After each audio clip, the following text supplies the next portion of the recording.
Você está a bordo da nave louca. Boa tarde, ouvintes do programa Nave Louca. Eu sou o jornalista João Bosco Gomes. Estou aqui no espaço Travessia, do Instituto Luiz da Ferreira, para entrevistar a artista Adriana Rolim. Adriana Rolim é tudo ao mesmo tempo agora.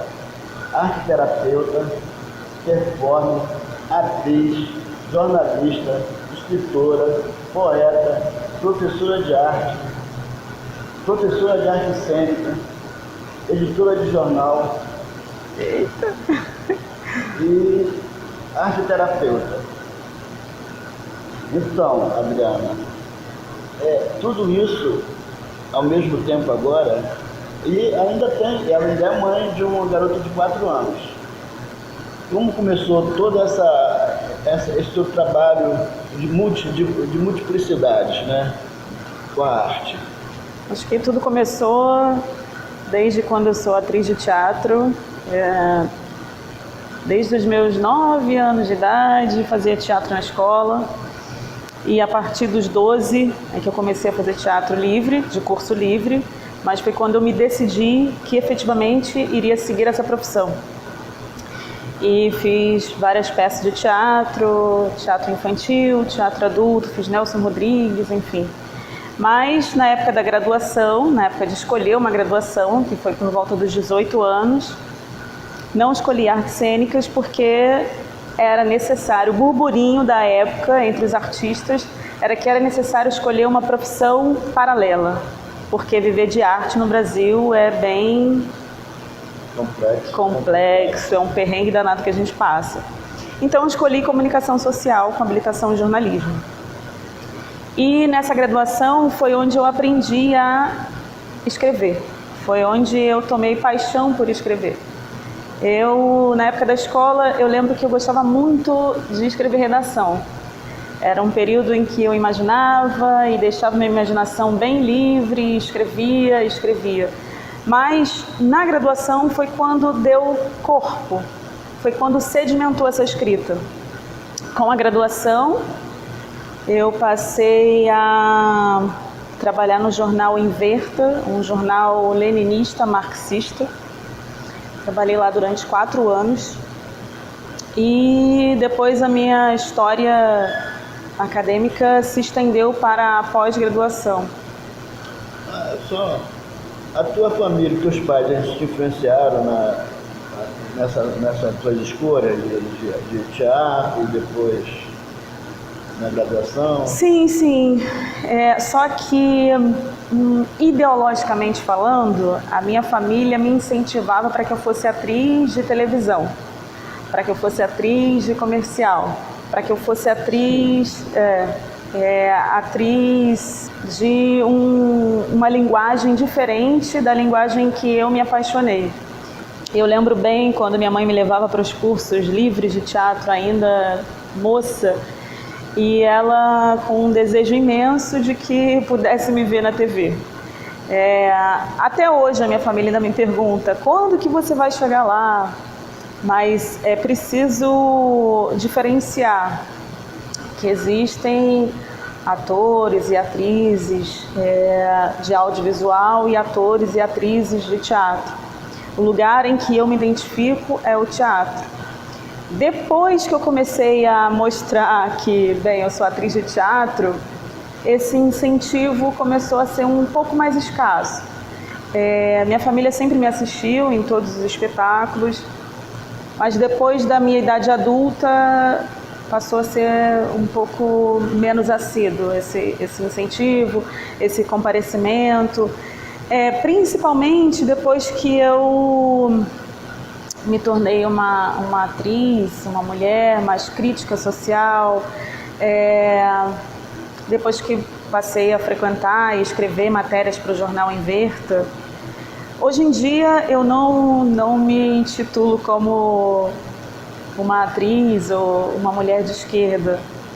Tenho algumas ressalvas, mas foi lá que eu comecei a abrir o meu olhar e entender as divisões de classes, enfim. Ter uma consciência crítica mais apurada. Exatamente. E nesse lugar que eu percebi o sistema capitalista, que eu percebi as segregações raciais, as segregações de classe, eu percebi que esse veículo, essa linguagem de televisão não abarcava a minha ideologia política.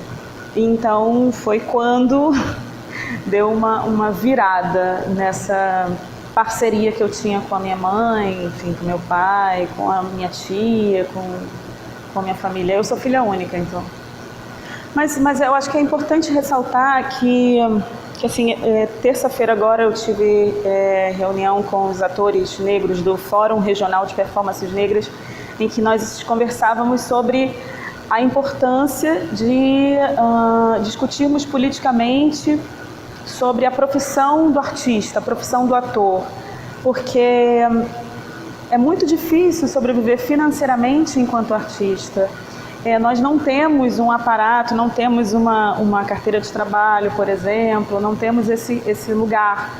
E talvez os meus familiares pensassem que seria mais estável se eu trilhasse, enquanto atriz, de uma linguagem midiática. Não sei. Eu, enquanto atriz de teatro, tive que descobrir multifunções para que eu pudesse sobreviver monetariamente falando. Tá, aí você começou a pesquisar sobre a linguagem afro, a dança. Como é que foi você chegar nesse sentimento? Certo. É uma discussão bem interessante. Faz parte até da minha pesquisa de mestrado atualmente. Bem, eu me identifico com esse lugar, mulher negra, pele clara. Como pele clara, fica mais difícil de se identificar na mocidade, ou pelo menos na época em que eu fui moça. Talvez as meninas hoje tenham mais facilidade, tendo em vista que o movimento negro cresceu bastante, ganhou força. Mas na minha mocidade eu era lida socialmente como morena, como mulata. Eu nunca me identifiquei como uma moça negra. E em 2011, meu pai faleceu um pouco antes, foi em 2003, mas eu sempre gosto de dizer que foi a partir do falecimento do meu pai, porque eu sou oriunda de uma família de mãe branca e pai preto. E aí eu convivi numa família em que tentavam me embranquecer, como muitas pessoas que são mestiças, consideradas mestiças, se tenta embranquecer valorizando os fenótipos que são brancos. Se você tem um nariz mais branco, se você tem um cabelo menos crespo, se você tem, enfim. E aí nesse lugar fica mais difícil ainda da gente aceitar a negritude. A gente passa por um processo de rejeitar todas as identidades negras, porque a gente já identifica que é um lugar negativo. No meu crescimento, a minha mãe, por exemplo, sempre fez comentários desse tipo. Mesmo o meu pai negro, ele sempre tentou embranquecer, sempre tentou trazer um lugar menos preto, nunca foi um preto militante. Bem, e aí por isso que eu digo, com a morte do meu pai, com o falecimento do meu pai, em 2009, eu cortei o cabelo, eu fiquei bem rebelde nesse lugar, e aí cortei o cabelo. Quando eu cortei o cabelo, me olhei no espelho, porque eu fazia guanidina, né? Porque várias meninas passam guanidina. O que é guanidina? É um produto para alisar a raiz do cabelo. Aí o cabelo fica bem baixinho. Enfim, e aí, depois do falecimento do meu pai, aí eu cortei o cabelo bem curtinho. E aí deixei crescer meu cabelo, e aí foi quando eu vi, uau! Eu tenho um cabelo bem crespo.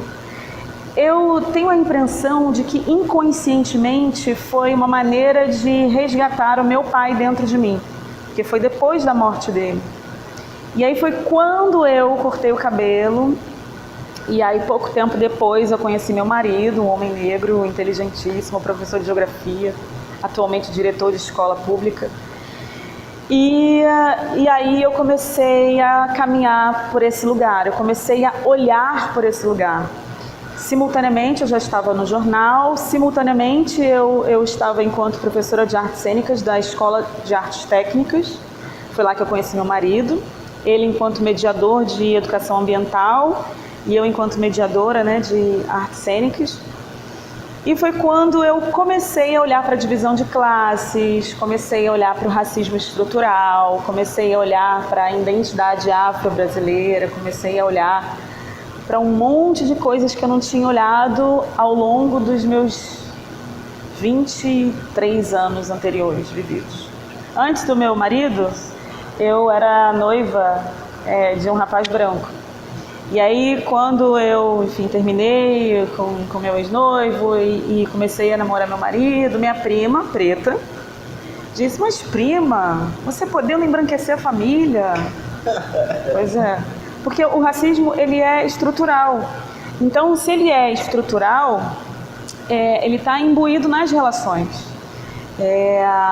Até quando eu escrevi o livro Cria Jubal, que foi pouco tempo depois, eu quis ressaltar justamente a identidade da Juba, porque a minha identidade negra ela começou a partir do cabelo.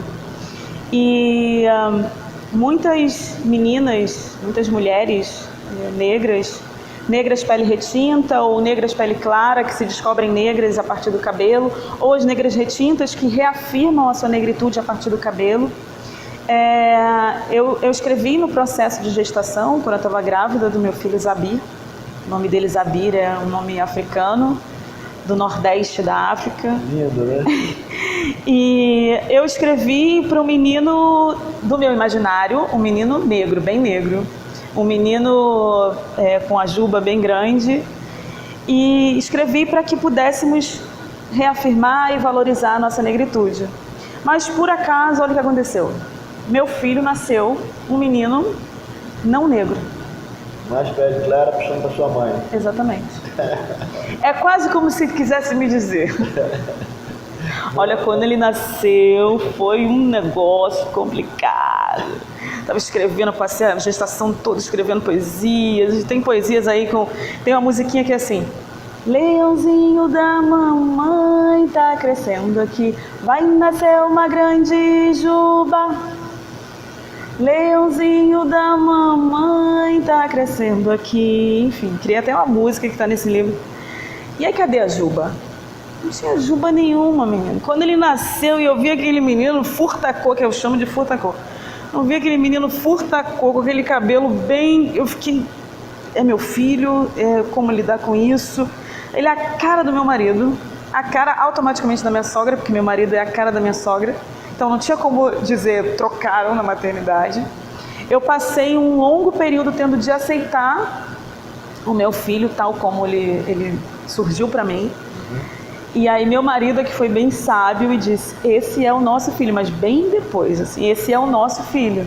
Porque eu não posso também tentar, enfim, com ele, com o Zabir, para o Zabir, tentar desmerecer o fenótipo dele, ou desvalorizá-lo, ou mostrar para ele que eu gostaria que ele fosse diferente. O que eu faço, o que nós fazemos, é claro, valorizar a nossa identidade afrodiaspórica. Enfim, meu filho faz capoeira, meu marido como diretor de escola, sendo consciência negra ou não, porque geralmente os artistas pretos trabalham só no mês de julho, que é o mês da mulher negra, ou novembro, que é o mês da consciência negra. Mas meu marido, enquanto diretor de escola, lá tem atividades afrodiaspóricas o ano inteiro, contação de histórias para o meu filho, livros, enfim, a gente sempre arruma uma maneira de valorizar a cultura afrodiaspórica, para que ele não seja um menino que possa reproduzir o machismo ou reproduzir o racismo. Mas tem um menino lá na escola dele que é um dos amigos dele. Eu já tirei foto dos dois. Um menino, é a cara do menino que eu imaginava que fosse ser meu filho quando eu escrevi o livro.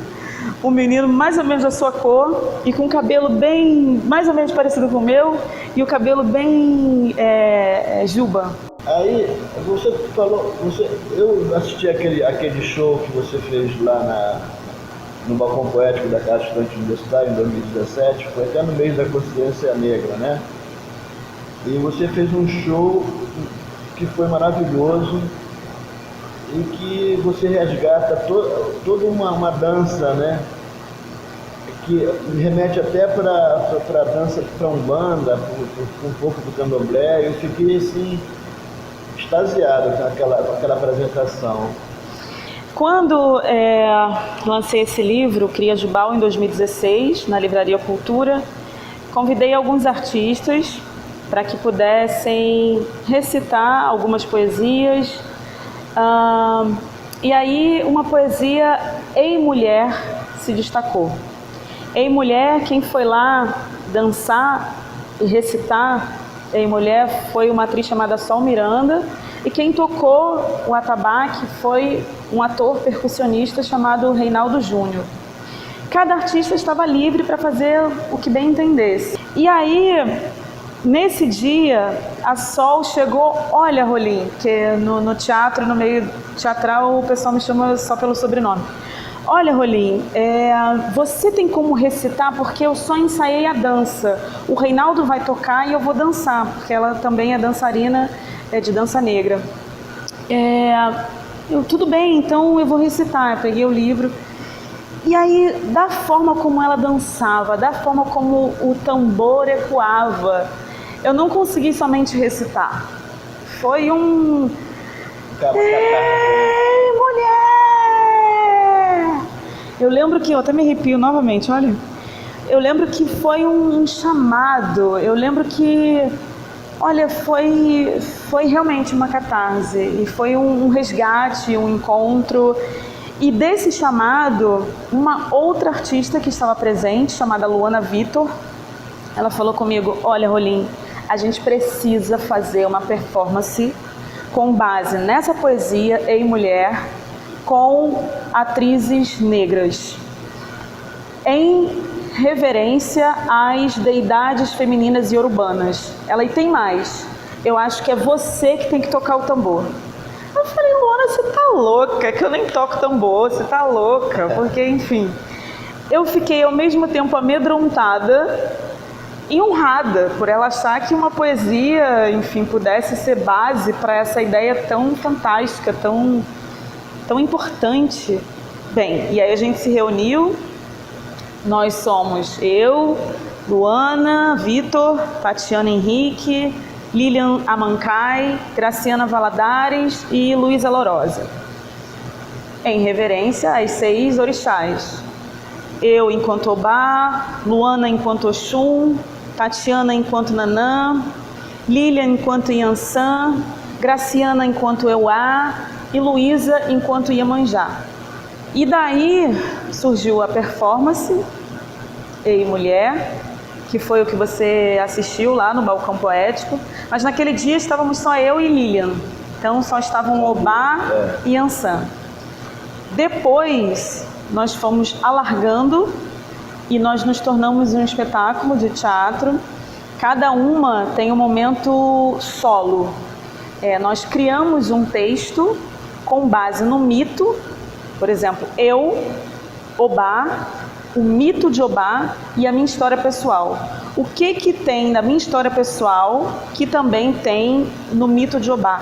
De que forma o mito e a mulher negra contemporânea se entrelaça? O que eu tenho para aprender com o mito? E assim as demais atrizes. A Luana também fez um texto sobre a vida dela e o mito de Oxum.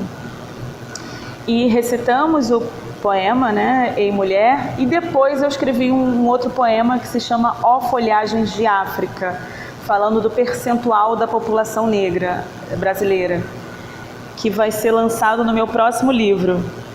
Meu próximo livro vai ser para o público infanto-juvenil, se chama Princesa Obá, eu devo lançar em março desse ano.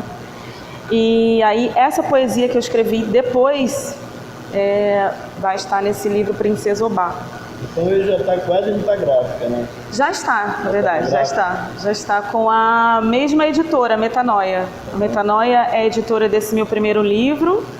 A Metanoia é a editora desse meu segundo livro, Versos, Flores e Vaginas. E também vai ser a editora desse terceiro livro, Princesa Obá. Legal, porque é muito difícil você conseguir uma editora para, né? E você já vai para o quarto livro, né? Terceiro livro. Né? Você pode ler esse poema, Ei Mulher? Posso. Vou fazer uma recitação. Sim, uma recitação.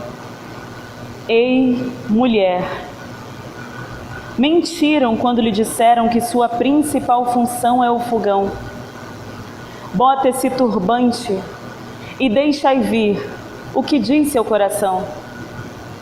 Ei, mulher, quiseram te abafar, te responsabilizando somente com o lar. Empodere-se, tome a frente e venha lutar. Ei, mulher, não permitas que te cale. Tua vivência muito nos vale. Ei, mulher, não se negue a outra mana. Doe vida a quem não te engana. Ei, mulher, ajeite a saia, olhe avante e atraia. Quem herda sua laia, deseje que se sobressaia. Ei, mulher, é de ginga, é de saia, é de força, é de mata. Não permita que outra majestade te combata. Ei, mulher, a vibração do sorriso irmão é a nossa fé. Mas aquele que desejar nos subjugar, que não se mantenha de pé.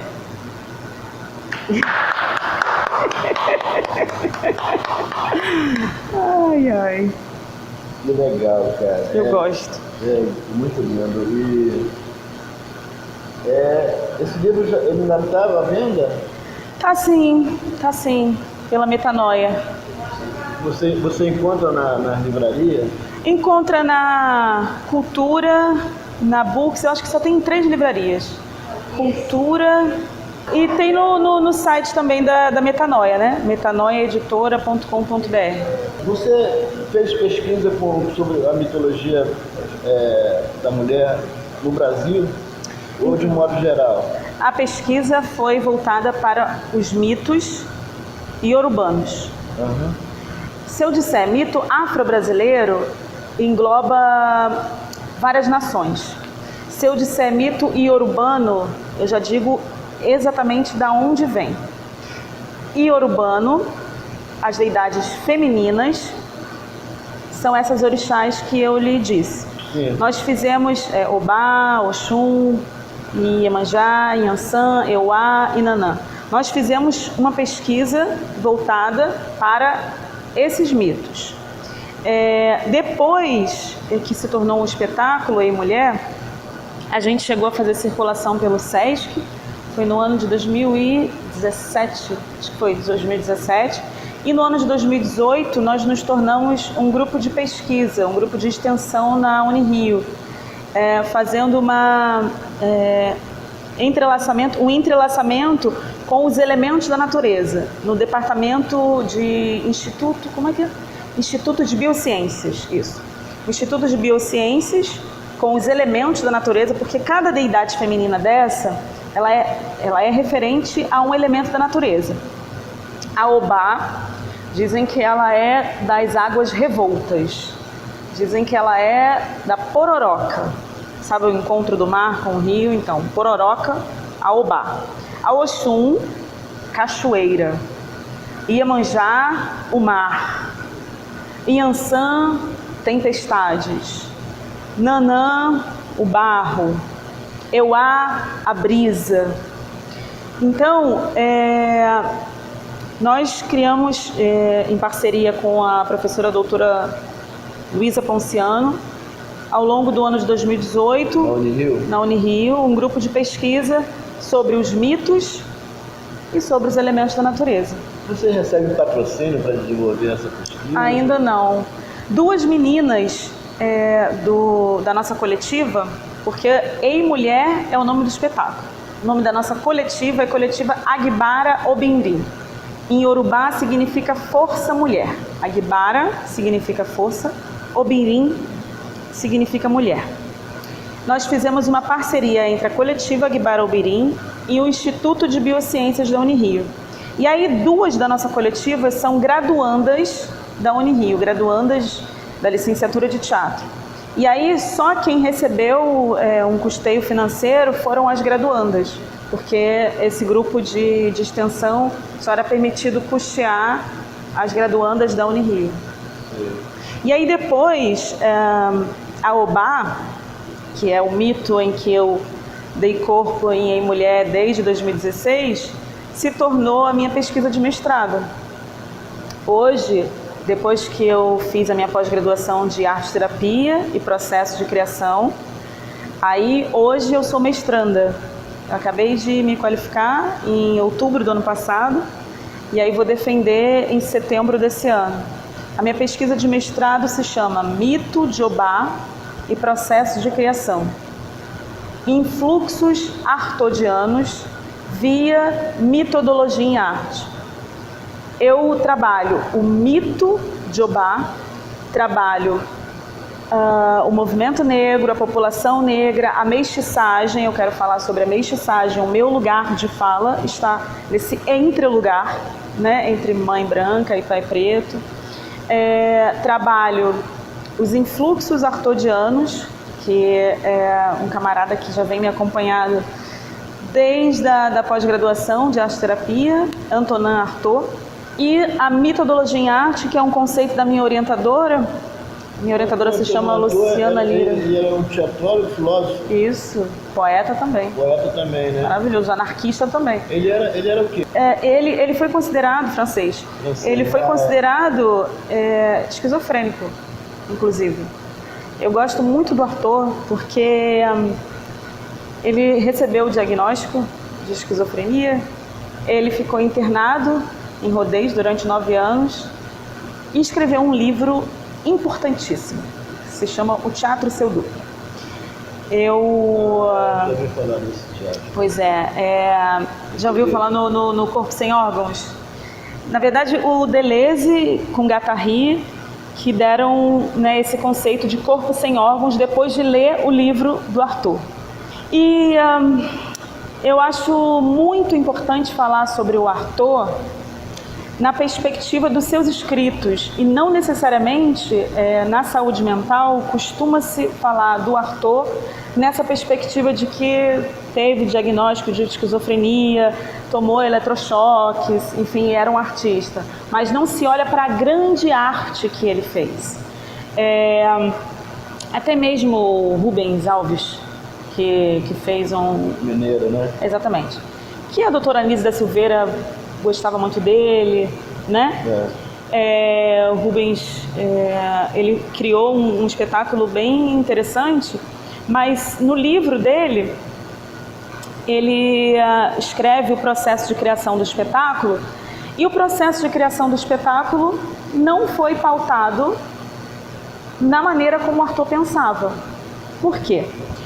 Artaud queria que nós percebêssemos que a cultura ocidental faz com que nós trabalhemos no processo de criação teatral de forma racional. Um primeiro encontro entre artistas costumava, né, porque agora eu nem entro mais nesses processos, costumava ser uma leitura de mesa branca. O que é uma leitura de mesa branca? A gente recebe o texto, primeira coisa recebe o texto, ou seja, já é hierarquizante. O autor é o todo-poderoso com a sua palavra que escreve o texto. O texto é entregue para os artistas sentam, leem o texto e assinalam aonde se pode ter uma entonação com raiva, aonde se pode ter uma entonação com amor, aonde se pode ter uma entonação, ou seja, não se vive aquilo que se pretende expressar. Artaud, ele caracterizava o corpo sem órgãos justamente a partir do afeto. Para o Arthur, o corpo não tem espaço para os órgãos porque ele é inteiramente afeto. Então é preciso experienciar, viver a arte, passar pelo processo da carne para que seja uma performance de corpo sem órgãos, por exemplo. Então, trabalhar a partir dessa hierarquia da palavra, Arthur falava até das palavras fora das palavras. Não que os espetáculos artodianos não tenham palavras, tem palavra, só que as palavras surgem a partir de uma experiência, e não a partir de um corpo morno, um corpo morto numa reunião de mesa branca. No ano de 2016, eu trabalhei com o Arthur na minha monografia da pós-graduação de arte-terapia e processo de criação. Me juntei com o Jung. Até fiz meu trabalho prático com clientes do Museu de Imagens do Inconsciente. Como é que você chegou com esse pessoal da filosofia? Então, foi no ano de 2013, isso. No ano de 2013, a escola que eu dava aula, junto com meu marido, a Escola das Artes Técnicas, passou a não ser mais uma escola marxista, que era uma escola de artes marxista. Perdeu a ideologia, porque lá... Era o que? FATEC? Isso, FATEC. Porque lá era uma formação para técnicos das artes cênicas, como marceneiro, serralheiro, maquiadora, enfim, operador de luz. E era um curso de 1 ano de duração. Para quê? Para que não se aprendesse somente o ofício técnico, para que se tivesse aula de educação ambiental, para que se tivesse aula de filosofia política, língua portuguesa, matemática, enfim. Aí perdeu a ideologia, passou a ser um curso de 3 meses só de duração, passou a se ensinar somente esse exercício técnico. E aí eu e meu marido saímos porque já não fazia mais parte da ideologia que a gente acreditava. E aí meu marido, olha só, meu marido, foi ele que me botou nessa jogada aí. Ele é muito rato de concurso. Agora já parou porque, enfim, já chegou no lugar onde ele gostaria de chegar. E ele ficava sempre lá no site do PCU Concurso e coisa e tal, ele viu.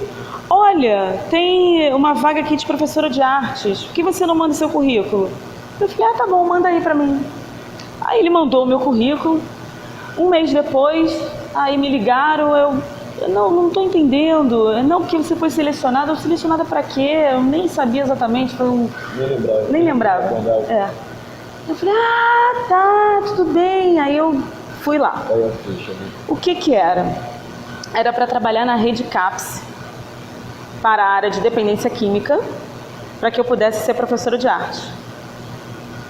Nunca tinha feito isso. Fui fazer a entrevista. Na época eu não falei de Arthur, na época eu falei de Augusto Boal, falei do teatro do oprimido, como uma possível técnica que eu pudesse aplicar, enfim.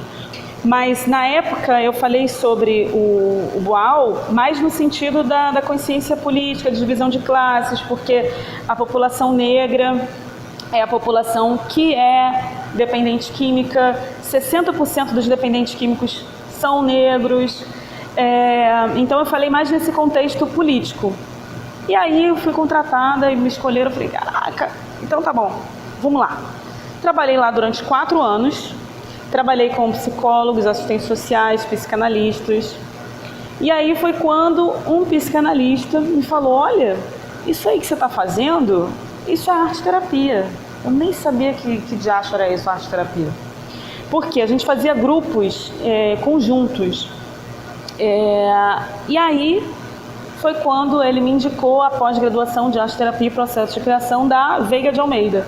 Foi quando eu fui fazer. Porque o que eu mediava para os acolhidos daquela instituição foi tudo que eu aprendi ao longo dos 20 anos enquanto artista. Era muito efêmero, era muito natural para mim. Na minha entrevista eu falei de Boal, mas eu não só aplicava Boal. Eu fazia todos os jogos teatrais, vaiolas, polã, eu fazia dança circular, enfim. sobretudo, eu olhava os indivíduos.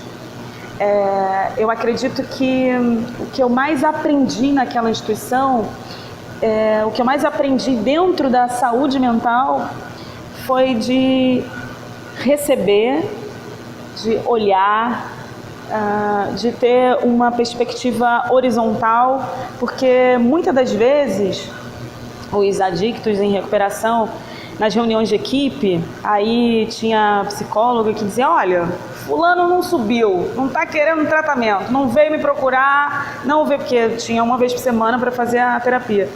E fulano foi lá na atividade de arte, e Beltrano também foi na atividade de arte. E aí a gente foi percebendo que nas artes, no teatro, a resposta era mais genuína, enfim.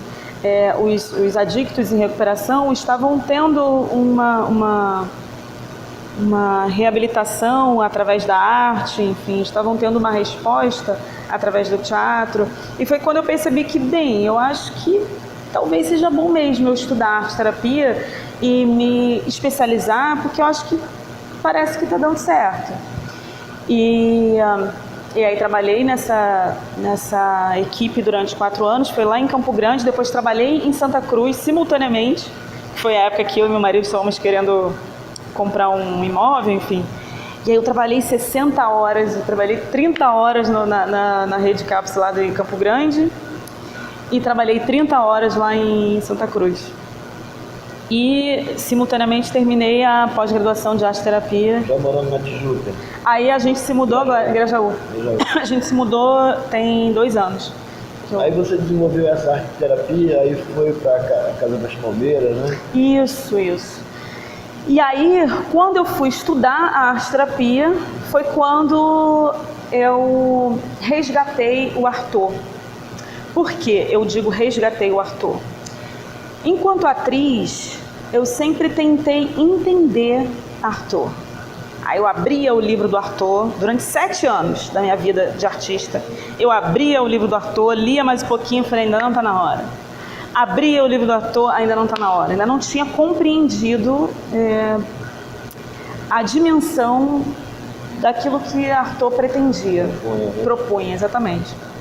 Aí, depois de ter tido meu filho, eu digo que depois que eu tive meu filho, muita coisa mudou, muitas portas se abriram, porque foi depois de Zabi que eu escrevi o livro, e aí surgiu a Mulher, e aí eu compreendi Arthur, eu virei uma nova mulher. E aí a minha monografia da pós-graduação foi intitulada de Lapso Falho e Processo de Criação. O teatro, a experiência do sagrado no teatro da crueldade. De novo, lapso falho e processo de criação. A experiência do sagrado no teatro da crueldade. E aí foi quando eu descobri que esse lapso falho, que é promovido pelo corpo sem órgãos, que é promovido pelo corpo inteiramente afeto, esse corpo inteiramente afeto, ele está conectado com o inconsciente, porque através de um corpo nesses influxos, é um corpo em distúrbio orgânico, o Arthur fala muito disso, desse distúrbio orgânico, desses influxos, surgem imagens, porque mesmo em movimento, muita gente diz que a gente pode fazer trabalho de corpo e aí fazer movimentos de expressão corporal. Mesmo um movimento de expressão corporal, esse movimento pode ser pensado. E com o Arthur, com os influxos, com o distúrbio, é um corpo em distúrbio. Esse distúrbio promove uma imagem arquetípica, ou seja, uma imagem do inconsciente. Foi essa cruzadinha, foi esse casamento que eu fiz com Jung. Como se eu pudesse dizer que Arthur e Jung já se conheciam. Eles são imprescindíveis juntos, porque esse corpo sem órgãos promove imagens arquetípicas do inconsciente. Ou seja, está diretamente ligado ao processo de individuação, que é o que eu tenho trabalhado no meu setting arte-terapêutico, porque hoje eu sou arte-terapeuta, enfim, tenho o meu ateliê lá na Tijuca. e atendo algumas mulheres. Atualmente só mulheres me chegaram, até acho curioso. Talvez é porque eu esteja trabalhando com essa temática, mas nunca me chegou nenhum homem. E aí tenho trabalhado com Arthur e Jung. Às vezes é porque as mulheres são mais curiosas, né? E menos preconceituosas, né? Pode ser, porque realmente é uma área bem nova. A arte-terapia já é uma área nova. E dentro da arte-terapia eu estou propondo um novo olhar, que é um olhar a partir do corpo e do corpo sem órgãos. É diferente da psicologia e da psiquiatria? Se diferencia no sentido de ser um processo artístico promovido pelo processo de individuação. Como é que você trabalha? Como é que você propõe quando a pessoa te procura? Eu quero participar. Existe um diálogo. O setting da psicologia é um diálogo. Então, as duas pessoas se encontram e dialogam. Tem o acréscimo, que tem a técnica das artes. Dependendo daquela imagem, daquele arquétipo que estejamos trabalhando, daquele complexo que estejamos trabalhando. Ontem, por exemplo, que eu atendi, estávamos trabalhando o complexo materno. Dentro do complexo materno existem mitos. Dentro daquele mito existe a possibilidade de abarcar uma técnica específica. Nós trabalhamos elementos como fogo, água, terra, ar, de acordo com cada complexo. Então, depende de cada mulher, depende de cada trajetória, depende de cada história que esteja sendo contada. Mas eu também utilizo de outras técnicas, não só do corpo sem órgãos. Por exemplo, a prática, né? Eu acho que eu estou sentindo que você esteja querendo que eu diga na prática. Na prática, é possível trabalharmos com instrumentos musicais ligados aos elementos da natureza, promovendo um corpo livre.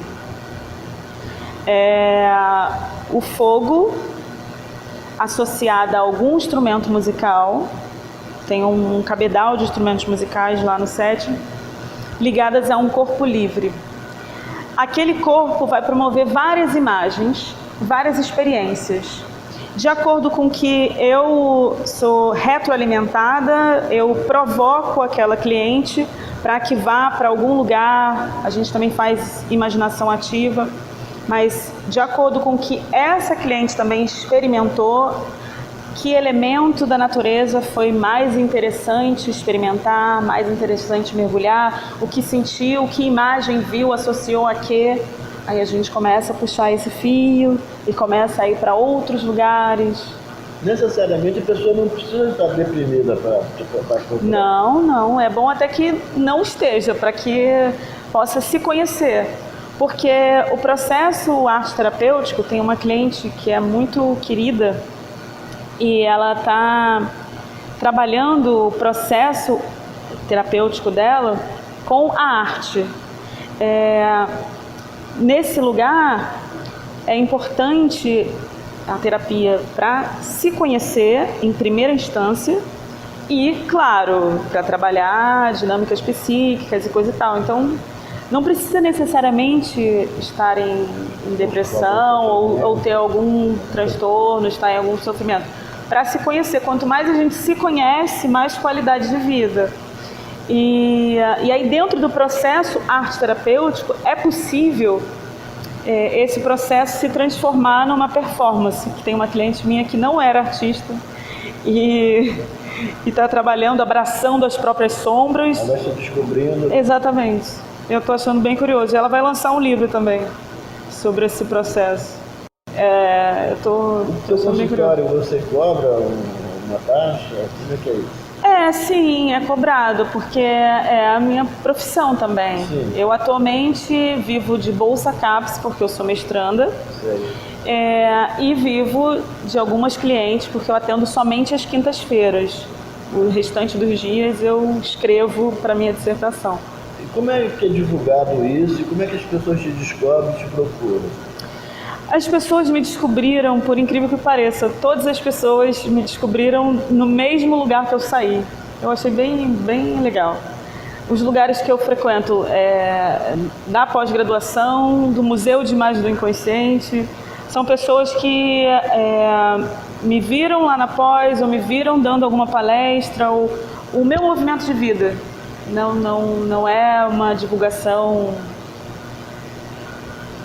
Você não tem uma página? Tem uma página no Facebook, que se chama Arte Terapeuta Adriana Rolim. Mas as pessoas que me procuraram até hoje não foram através da página, foram através dessa minha trajetória. Esse contato, né? De lá viver no museu? No Museu de Imagem do Inconsciente e na pós-graduação da Veiga de Almeida. Você tem, assim, você ajuda pessoas de menos posse, menos recursos para te procurar? Porque as pessoas devem ter recurso para te procurar, né? Para pagar um tratamento, fazer existe o atendimento social. Existe a possibilidade de ter o atendimento social. Eu ainda só tive um cliente, que foi um menino de 12 anos, em que eu fiz o atendimento social. Ainda não tenho a possibilidade de fazer uma ampla divulgação. Sou arteterapeuta e tenho atendimento social. Caso alguém me procure e não possa fazer o pagamento, sim, eu atendo. Tem mães que tem, depois que tem o bebê, tem depressão pós-parto, né? Sim. Essas pessoas também são potencialmente Ainda não tive. Você não trabalhou aí? Ainda não. Até gostaria. Tomara que jogue para o universo. Porque, sabe, depois de parir, a gente passa por uma fase chamada puerpério, que é uma fase bem tensa. E o que acontece é que a sociedade nos impõe, a nós mulheres, de que a maternidade é um mundo bem romantizado. Glamorizado. Tem uma amiga chamada Isadora Veríssimo, que está escrevendo um livro sobre maternidade sem romance. Quando eu escrevi o livro Cria Jubal, eu escrevi enquanto grávida. E eu escrevi várias poesias, são poesias bem românticas. E depois eu percebi que existe um novo mundo. Nós somos cobradas para que nós possamos exercer com uma qualidade perfeita em multifunções. Nós somos cobradas a sermos boas donas de casa, a sermos boas esposas, a sermos boas mães, a sermos boas profissionais, porque na geração da minha mãe ou da minha avó, as mulheres não eram tão cobradas para serem profissionais. Hoje já não basta. Hoje nós temos mesmo que trabalhar. Não que eu não quisesse, eu sempre quis ser, né, uma mulher que vai para o mundo. Mas nós somos cobradas a exercermos todas essas funções. Mas isso significa dizer que é quase como se fosse uma somática, assim, né? Soma-se várias funções e os homens, se tiverem um pensamento machista, só trabalham. As mulheres são donas de casa, né? Mães, profissionais e aí exercem funções múltiplas. E aí quando eu pari, depois de parir, eu tive um puerpério bem difícil, porque eu me cobrava muito e eu me culpava muito porque eu não era perfeita. E aí depois que eu percebi que eu não precisava ser perfeita, que eu podia ter a minha dinâmica e o meu olhar. Claro, eu tenho um marido brilhante, ele sempre enxergou que não é ajuda. Você não Mega Sena. Exatamente. Não é ajuda ele fazer comida. Meu filho até gosta de cozinhar porque meu marido cozinha, gosta de brincar de comidinha, né? Uhum. E ele nunca enxergou que, eu tô te ajudando, sempre enxergou como divisões de tarefas, enfim, sempre foi assim. Mas dentro de mim... De modo geral, os maridos não... Não, e mais do que isso, dentro de mim, eu tenho uma voz muito mais machista do que o meu marido. Porque eu ainda tenho muitas culpas de, por exemplo, quando eu viajo para congresso. Porque esse ano que passou eu fui a 9 congressos. Aí foram muitas viagens, palestras, coisas e tal. Quando eu viajo para congresso, eu até brinco com as minhas amigas. Aí eu fico 5 dias fora, fico me martirizando quando eu estive em Belém. Aí liguei para minha mãe e tal, não sei o que. Minha mãe também é outra, que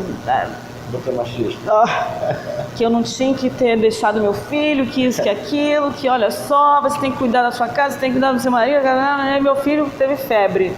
Para piorar, exatamente. Para piorar, meu filho teve febre, né? Eu chorei a beça, eu estava lá, prestes a dar uma palestra, eu chorei a beça no hall do congresso, que meu filho estava com febre. Por que ele teve febre? Porque ele estava com sinusite. Era só dar um remédio de febre e um remédio de sinusite. Simples, parecia simples. Mas eu chorei a beça, quase que quis voltar e me senti culpada. Mas não só isso. Toda vez que eu chego dos congressos, meu filho é o quê? O dia inteiro. Meu filho, vamos andar de bicicleta. Meu filho, vamos no parquinho. Meu filho, vamos na piscina. Não, agora vamos contar uma história. Eu introjeto no garoto tudo aquilo que eu poderia ter feito nesses 5 dias. Eu acho que ele fica até meio desbaratinado, porque é tanta coisa que tem para fazer, né? E agora que eu ainda estou trabalhando isso em mim, no sentido de, eu tenho todo o direito de... Eu não estou na gandaia, eu estou trabalhando e galgando a minha... Essa minha culpa, né? Meu marido não tem culpa nenhuma. Exatamente, meu marido trabalha, tá bem a beça, tá aqui, ó. E ele que me dá conselho, por quê? Ele tá bem, olha só. Ele não tá... Se meu filho ainda fosse esses filhos que quer mamãe, só fico, mentira, não é. Sou eu. Eu é que fico preocupada, excessivamente preocupada. Agora que eu tô... Posso até falar no passado, né? Ficava. Mas é um processo. Meu filho já tem 4 anos. Essa viagem de Belém foi em abril do ano passado. Chorei no hall. Que isso? Você tá com algum espetáculo agora? Sim. Agora tá no recesso, né? Mas eu tô em construção. O que acontece? Vamos lá. Acho que é a parte mais difícil para mim da entrevista, porque é falar sobre algo que está acontecendo agora.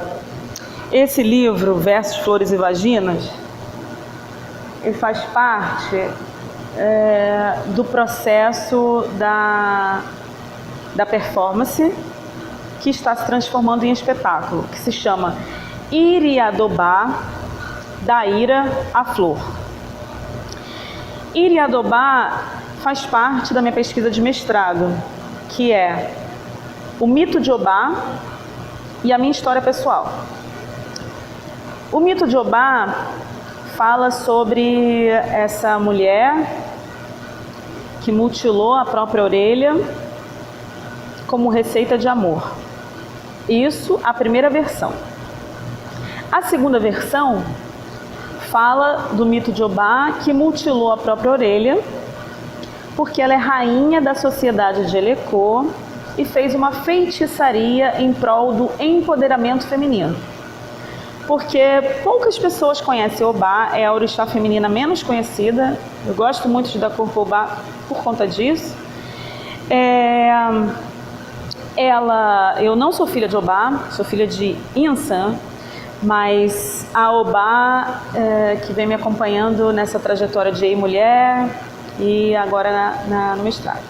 Como é que a gente descobre que é filha de Ansan, filho de Ogum? Jogando búzios. Tem que ir na casa de santo.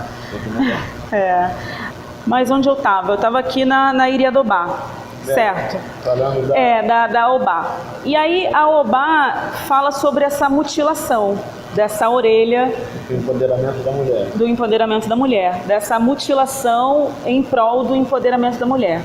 Dessa orelha como símbolo de escuta, como símbolo de intuição. E aí na minha história pessoal eu fui mergulhar nessas minhas mutilações, ou nesse meu empoderamento, aonde mora esse empoderamento. E aí eu fui mergulhar nesse processo das vaginas. Eu ainda estou em processo de alargamento, né, dessa performance que vai se transformar num espetáculo. Atualmente essa performance tem duração de 25 minutos e eu que escrevi o texto, a direção é da minha orientadora, que se chama Luciana Lira, e a supervisão é de 2 camaradas muito especiais que se chamam Stefane Brodt e Carlos Simeone. Eu faço parte também do ateliê de pesquisa do ator, que fica lá no Sesc Paraty. Há 3 anos, uma vez por mês, vou para lá para Paraty e são 30 atores pesquisando o corpo sensível do ator. E os mestres são Carlos Simeone e Stefane Brodt. E eles estão acompanhando também esse meu trabalho. Agora, em março, eu vou começar a me encontrar com o Stefane para que a gente possa sedimentar essa supervisão, que vai se transformar num espetáculo. Eu estou ainda terminando de escrever o texto, mas eu quero escrever a partir dessa mestiçagem, essa identidade negra que me foi negada. A minha avó materna, ela é uma mulher negra, cometeu suicídio, minha mãe tinha 3 anos de idade. Quero falar também sobre a saúde mental da mulher negra. E aí tudo começou nesse processo da vagina. Assim, a mutilação da Obá, as feridas da Obá me levaram para a vagina, para esse lugar dessas feridas ou desses silenciamentos ou dessas objetificações dos nossos corpos, das nossas vaginas. E é importante que, em primeira instância, possamos nos apropriar de nós mesmos. No ano de 2016, deu uma abertura para a minha primeira crise matrimonial que acontece. Vários casais têm crise, né, no casamento. E depois que meu filho nasceu, eu comecei a perceber, não sei bem, se meus desejos estão só voltados ao meu marido. E comecei a reprimir esses desejos, como se eu não pudesse desejar ninguém além do meu marido. E agora, com essa pesquisa de mestrado, que eu comecei a entender que o meu empoderamento também navega diante da minha sexualidade, do meu corpo. Eu comecei a me tocar e comecei a escrever poesias com as imagens que me surgem através desse encontro comigo mesma. E o mais curioso é que, se antes eu reprimia um desejo, eu passei a abraçar esse desejo e passei a criar poesias, escrever poesias a partir desse encontro comigo mesma. E aí o mais curioso é que, depois que eu dei corpo a isso, eu me voltei para o meu marido. Acho que a partir de outubro do ano passado, eu me voltei para o meu marido, esse olhar se voltou para ele. Eu vivo um relacionamento fechado, não houve nenhuma traição, e eu fico bem feliz de ter passado por essa crise, de ter conseguido escrever um livro, e estou no retorno matrimonial, digamos assim. Sabe o que acontece? Eu comecei a refletir. Essa danada da culpa cristã, eu fui católica durante 25 anos da minha vida, né? Então eu acho que eu tenho uma raiz assim, ó. E aí eu achava que o meu corpo, eu casei na igreja, então eu carrego o sobrenome do meu marido. Então eu achava que o meu corpo era uma só carne, simbiótica ao meu marido, sabe? Depois eu passei a pensar de que, se eu desejasse uma outra pessoa, ou se eu apropriasse do meu corpo como meu, eu estaria traindo o meu marido. Só isso eu já achava que era uma traição. Ainda é muito difícil falar sobre isso, porque muitas pessoas acham que, nossa, você é uma pessoa assim, que é isso? Você é uma pessoa bem resolvida, menina. E aí eu ainda estou trabalhando falar isso abertamente, assim. Esse livro me ajudou a a entender um pouco mais sobre essa diferença de poder ser minha e permanecer casada, ter desejos e permanecer casada, ou ser leal ao meu marido e poder, sabe, como se isso Se não tocar, fosse, né? é isso. E ter a minha vagina como minha e poder assumir que ela é múltipla, enfim. É por isso o livro é no plural. Então, eu estou justificando o fato de eu ter conhecido isso só agora, né? Eu tenho 32, não tem problema de falar a minha idade, eu tenho 32, eu sei, é uma vergonha. Mas enfim, essa é a minha história.